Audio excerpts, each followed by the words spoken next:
할렐루야. 오늘도 주의 말씀 앞에 서게 되어 여러분 모두 주의 이름으로 사랑하고 축복합니다. 하나님 말씀 아가서 6장 1절과 2절입니다. 여자들 가운데서 어여쁜 자야, 내 사랑하는 자가 어디로 갔는가? 내 사랑하는 자가 어디로 갔는가? 우리가 너와 함께 찾으리라. 내 사랑하는 자가 자기 동산으로 내려가 향기로운 꽃밭에 이르러서 동산 가운데서 양떼를 먹이며 백합화를 꺾는구나. 아멘. 오늘은 최고의 사랑 7번째로 사랑의 회복이란 주제로 말씀을 같이 나누도록 하겠습니다. 신부가 꿈인지 생신지 모를 정도로 신랑을 받아들이지 못하고 자기의 게으름과 자기의 욕심 때문에 신랑이 떠나가게 된 것을 보았어요. 포도원을 허는 작은 여우는 다른 것들도 있지만은 가장 중요한 것은 자기 자신입니다. 내가 내 인생을 망치는 것이지 다른 사람이 내 인생을 망치는 것은 그렇게 크지가 않아요. 아무리 어려워도 주님 앞에서 우리가 잘 기억하고 믿음으로 마음을 경영하고 삶을 경영하면 우리는 어디서든지 금그릇이든지 또 질그릇이든지 나무나 천한 것이나 무엇이든지 간에 자기를 깨끗하게 하면 귀 쓰임을 받고 거룩하게 되고, 그래서 주님 쓰시기에 합당한 그런 좋은 그릇이 된다라고 이야기하잖아요. 자기를 깨끗하게 하면 신앙생활 남 핑계대면 자기만 손해입니다. 그러므로 신앙은 하나님과 나 사이에서 해결할 때 하나님이 원수들도 우리에게 합력하게 하시고 또 도와주신다라고 하는 것이기 때문에 하나님과 나의 관계, 그리고 내 인생을 포도원을 허는 것은 내 자신의 성품과 내 자신의 그런 관계들이란 거죠. 그래서 신부가 자기 중심으로 생각에 사로잡혀 있을 때 밤이슬 찬이슬을 가득 맞고 돌아온 신랑을 잃어버렸습니다. 떠나고 나니까 얼마나 그 사랑이 아름다운지, 모든 사람 가운데서 정말 뛰어났던 그 신랑을 찾으려고 그렇게 나갔어요. 그의 고백처럼 온 전체가 다 아름다운 그런 신랑이었습니다. 이 사람이 바로 나의 님이란다, 그렇게 고백하면서 노래를 부르고 그렇게 다른 친구들에게 자랑을 했어요. 신랑에 대한 확실한 그 믿음이 서게 되자 이제 신랑이 어디 있는지 알게 됩니다. 그래서 6장 1절은 합창단의 그런 여자들의 노래예요. 여자들 가운데 어여쁜 자야, 지금 술람미를 향하여서 여자들이 예루살렘의 딸들이 노래하는 거예요. 그래, 너 참 예쁜데 내 사랑하는 자가 어디 갔는가? 내 사랑하는 자가 어디로 돌아갔는가? 우리가 너와 함께 찾으리라. 너 말 들어보니까 그 신랑이 너에게 모든 것 되고 병이 나고 정말 그가 네 마음속에 전부 있어서 우리도 한번 돕고 싶다라고 그렇게 지금 도움의 손길을 주겠다라고 하는 거예요. 혼자 찾는 것보다는 여러 사람이 찾는 게 좋겠죠. 그래서 이제 우리가 왜 도와줄까라고 그런 사연을 들었더니 이 여인에게 그 신랑은 정말 전부더라라고 생각이 드니까 같이 찾겠다라고 했는데, 신부는 그 자신의 그 게으름과 자기 욕심에서 벗어나서 신랑이 어떤 분인가를 생각해 보니까 그분을 이제 내가 없이 못 살겠고 이제 그분을 보니까 어디가 있는지 내가 알겠다라고 하는 거예요. 그래서 2절에는 이제 신부의 노래요. 내 사랑하는 자가 자기 동산으로 내려가 향기로운 꽃밭에 이르러서 동산 가운데서 양떼를 먹이며 백합화를 꺾는구나. 이제 알았어요. 내가 신랑을 생각해 보니까 그 신랑이 무엇을 좋아하는지, 이럴 때는 어디가 있는지 그것을 마음을 알겠다라고 하는 것이고, 이제는 신랑이 어디 있는지 알기 때문에 도움은 더 이상 필요가 없다라고 하는 거죠. 우리가 주님 앞에서 신앙생활하면서 다른 사람을 보고 또 자기 자신만 보고 그러면은 잘 알지 못해요. 무엇이 잘못됐는지. 그러나 하나님 앞에서 객관적으로 말씀 앞에 거울을 들여놓고 보게 되면 내가 어디서 잘못됐는지 알게 되고 어떻게 해야 주님을 만나는지 알게 되는 것이죠. 그래서 술람 여인은 그 사랑을 회복하니까 신랑이 지금 어디 있는지 동산에 가 있다라고 하는 거예요. 여기 동산은 자기의 동산을 말해요.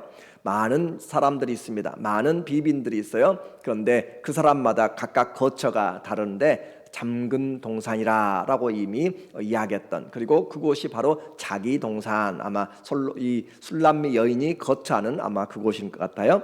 그곳으로 갔겠다라고 하는 거죠. 그래서 사랑은 서로 소속을 하나로 확인하는 것입니다. 사랑은 하나 된 것을 확인하는 것이에요. 사랑하는데 떨어져 있다, 그것은 올바른 것은 아니에요. 물론 물리적으로는 어쩔 수 없이 떨어져 있을 수 있어요. 출장을 가거나 또 그렇게 업무가 있을 때. 그러나 그렇지 않고는 심지어 부부라도 기도하기 외에는 각방을 쓰지 말라라고 그렇게 하는 것이 주님의 말씀이에요. 다른 어떤 핑계도 되지 않는 것이죠.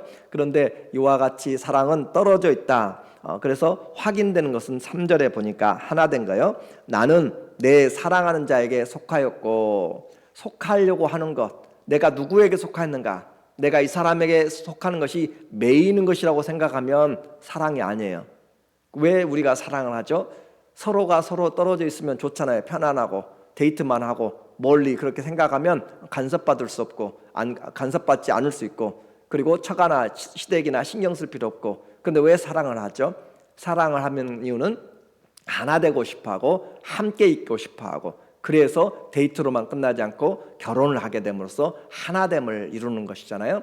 사랑은 서로에게 속하였고, 내 사랑한 자는 나에게 속하였고, 나는 내 사랑한 자에게 속하였고, 내 사랑한 자는 내게 속하였으며 그가 백합화 가운데서 그 양떼를 먹인도다. 사랑하면서 나는 소속은 싫어해요 라고 하는 그것은 뭔가 잘못된 온전한 사랑이 아닙니다. 나는 예수님 믿는데 교회는 가기 싫어요. 교회는 그리스도의 몸이에요. 그래서 그리스도의 몸된 교회 생활을 하지 않으면서 혼자 신앙생활한 사람들, 고상 같고 거룩한 것처럼 보이고 할지라도 그 교회의 아픔을 알지 못하면, 주님의 아픔이 얼마나 있는지를 알지 못하면, 물론 때로는 시험에 들 수 있고 손해볼 수 있고 많은 어려움이 있을 수 있어요.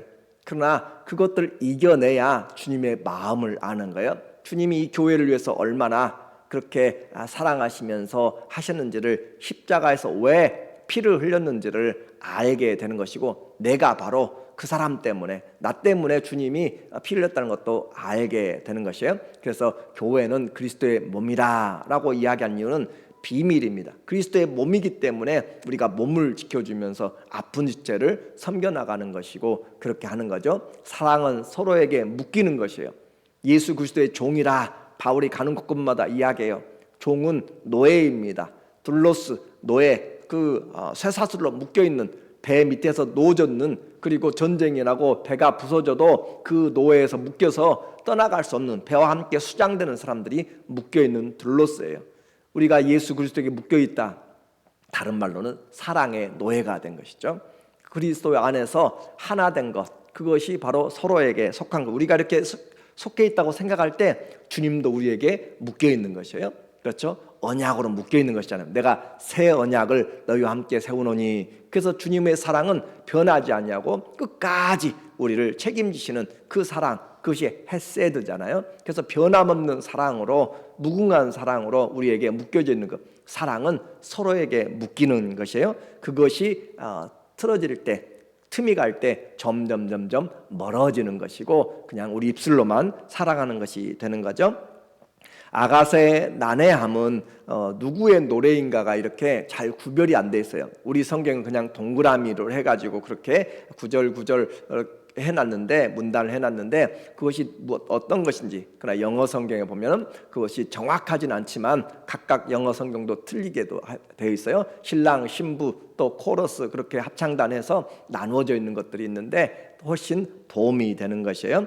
신부는 자기의 잘못을 이제 깨닫고 신랑이 있는 곳을 알았으니까 그곳으로 갑니다. 그래서 다시 하나 된 사랑으로 회복되면서 신랑에게 왔더니 신랑이 신부를 사랑하는 칭찬한 내용이 나와요. 그래서 사랑은 서로 하나 된 것을, 소속을 확인하고 서로 묶여 있어서 그것이 바로 내게 짐이 아니라 나에게 특권이에요. 나는 그리스도에게 속하였고 나는 주님은 나에게 속하였고, 그리고 부부도 마찬가지, 나는 당신에게, 당신은 나에게, 가족도 마찬가지, 나는 우리 가족에, 우리 가족은 나에게, 직장도 그런 것이 바로 공동체, 세상적인 공동체가 아니라 우리는 생명의 공동체를 믿음으로 교회에서 가지고 있는 거죠.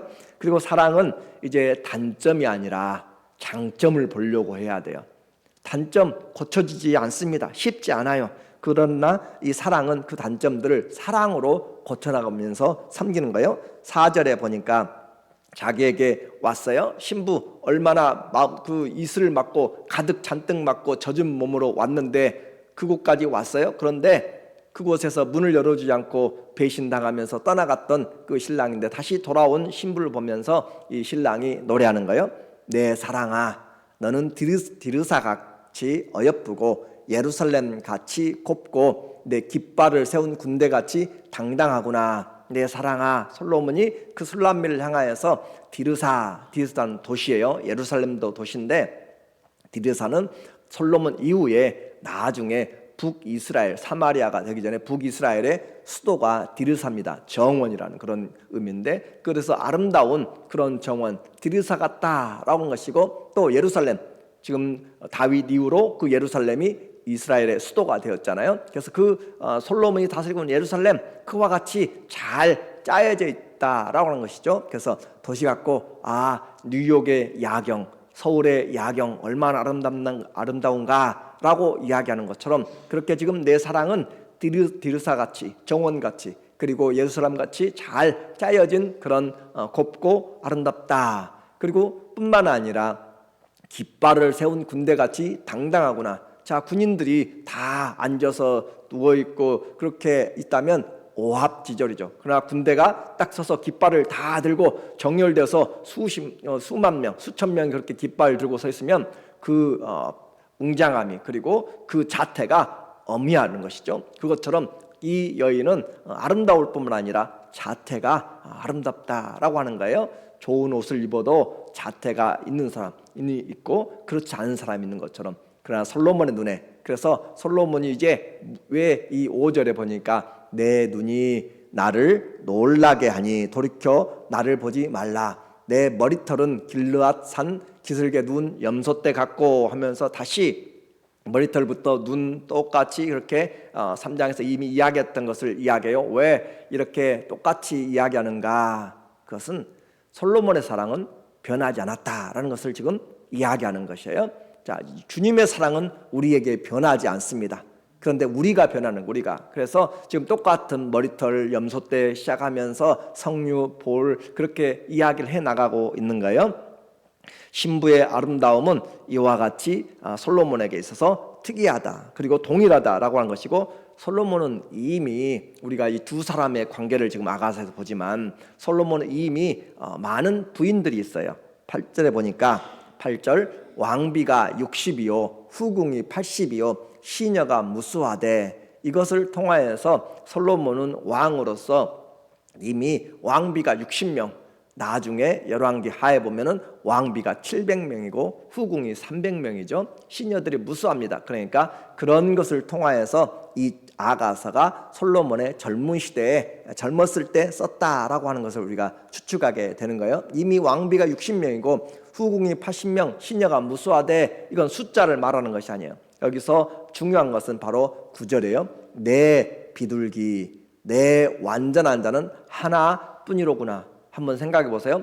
사랑해서 다 결혼할 것 없고, 그리고 거기에 지금 100여 명이 넘는 자기와 같이 사랑을 나누는 사람들이 있고, 그런데 이 술람미, 시골에서 온 이 사람이 내 비둘기, 내 완전한 자는 하나뿐이다 라고 하는 그 이유가 무엇인가 라는 거죠. 그는 그의 어머니의 외딸이요 그 낳은 자가 귀중하게 여기는 자로구나.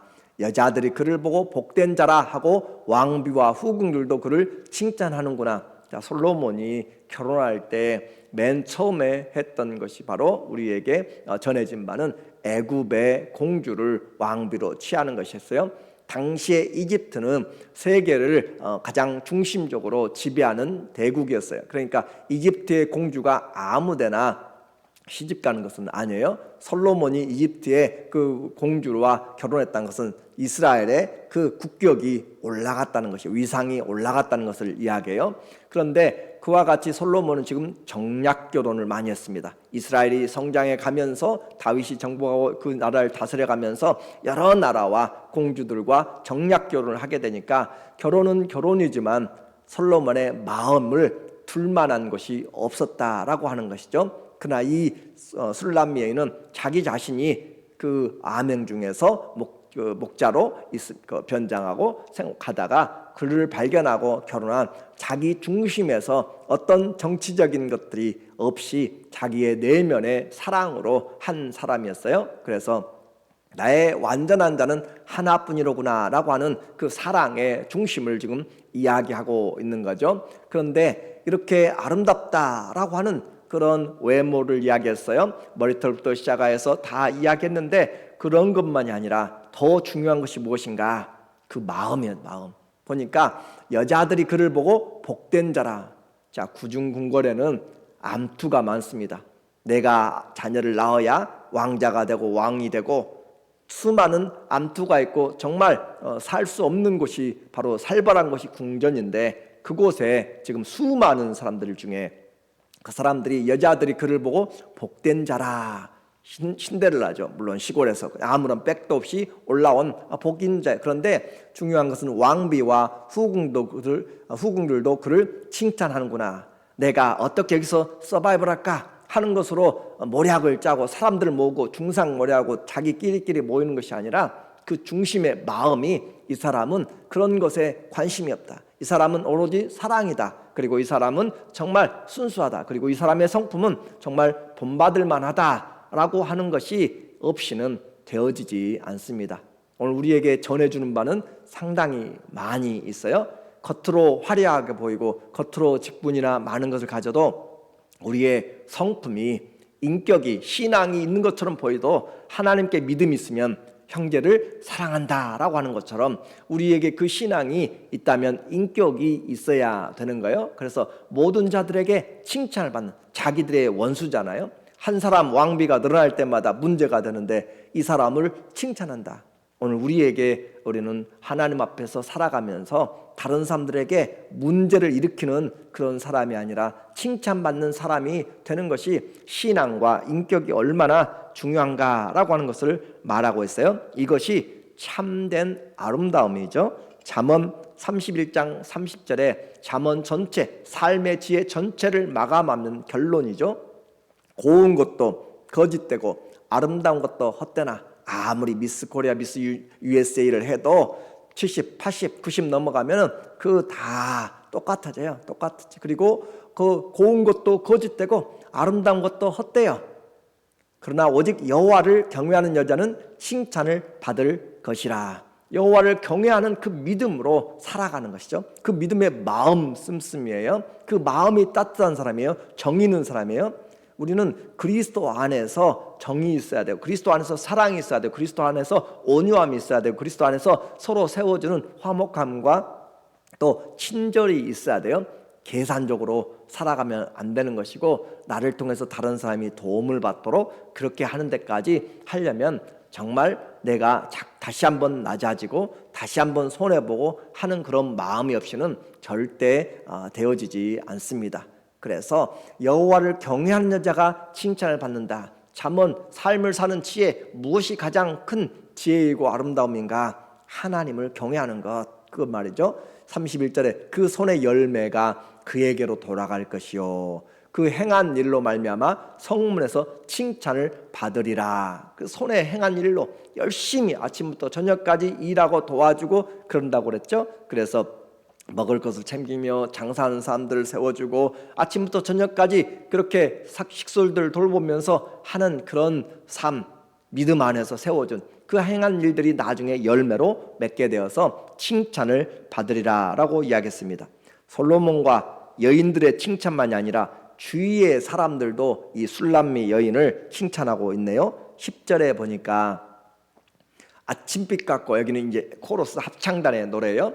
아침빛 같이 뚜렷하고, 아침에 떠오르는 태양 얼마나 장엄한지 몰라요. 그렇죠? 모든 것이 만물을 새롭게 하는 그 어둠을 뚫고 일어나는 그 빨간 타오르는 태양, 아침 빛같이 뚜렷하고 달같이 아름답고, 모든 것이 어두운데 달이 은은하게 밝아올 때 그것은 뛰어나고 탁월한 것이죠. 비교할 수 없는 아름다움이에요. 그래 해처럼 뜨겁지는 않지만 얼마나 은은하면서 그렇게 비춰주는 달, 그리고 해같이 맑고, 이 해같이 온 세상을 완전히 이제 밝혀서 그 해같이 맑고 깃발을 세운 군대같이 당당한 여자가 누구인가. 합창단 이와 같이 노래하고 있는 술람미의 아름다움은 그런 외형적인 것만이 아니라 내적인 것으로 같이 세워졌다라고 하는 것이 오늘 신부의 우리의 준비를 이야기하고 있어요. 우리도 아무것도 아니었는데 죄의 자리에서 불러냈어요.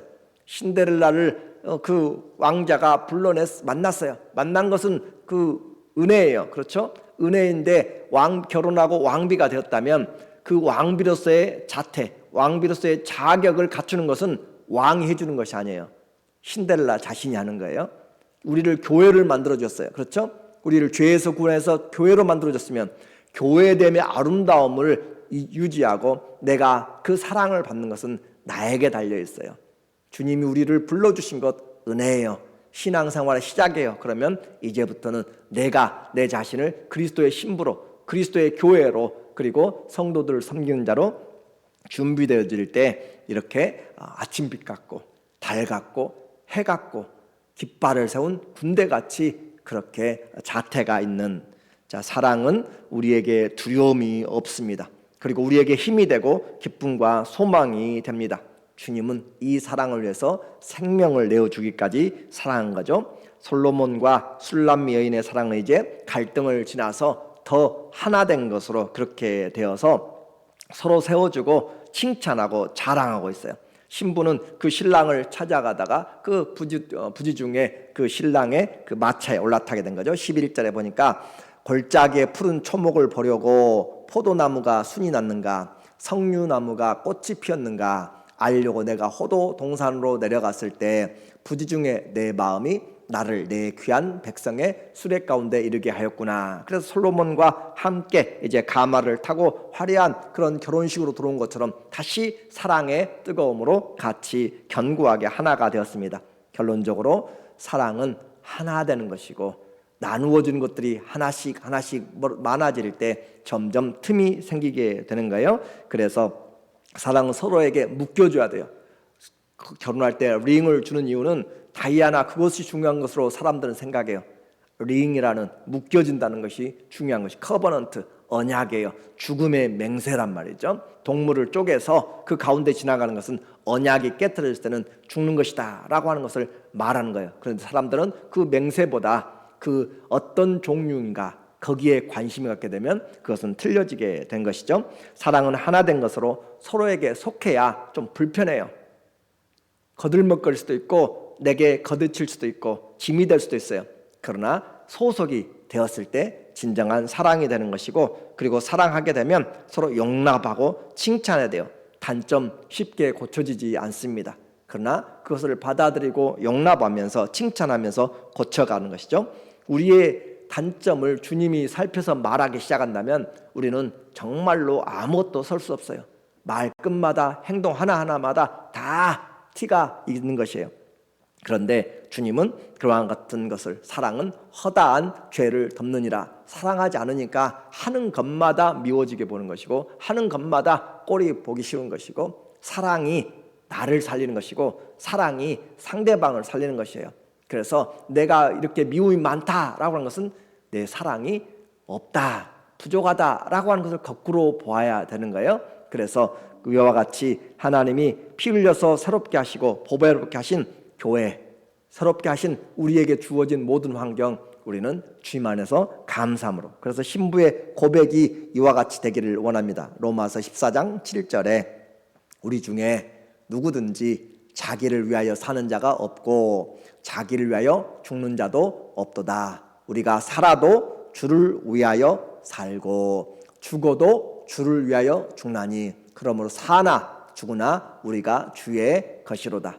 사나 죽으나 주의 것이면 이왕에 운명적으로 묶여졌으면 우리의 그 신앙에서 주님이 존귀케 되도록, 내 안에서 주님이 커지도록 그렇게 하면서 주의 뜻대로 살아감으로써 사랑이 회복되고, 사랑은 모든 것을 이겨내고 영원히 서게 된다는 사실을 통하여 섬김으로 우리의 사랑이 풍성하여 주님 안에서 아름답고 귀하게, 당당하게 설 수 있는 그런 하나님의 놀라운 은혜를 입고 전하는 우리들이 되기를 예수님의 이름으로 축원합니다.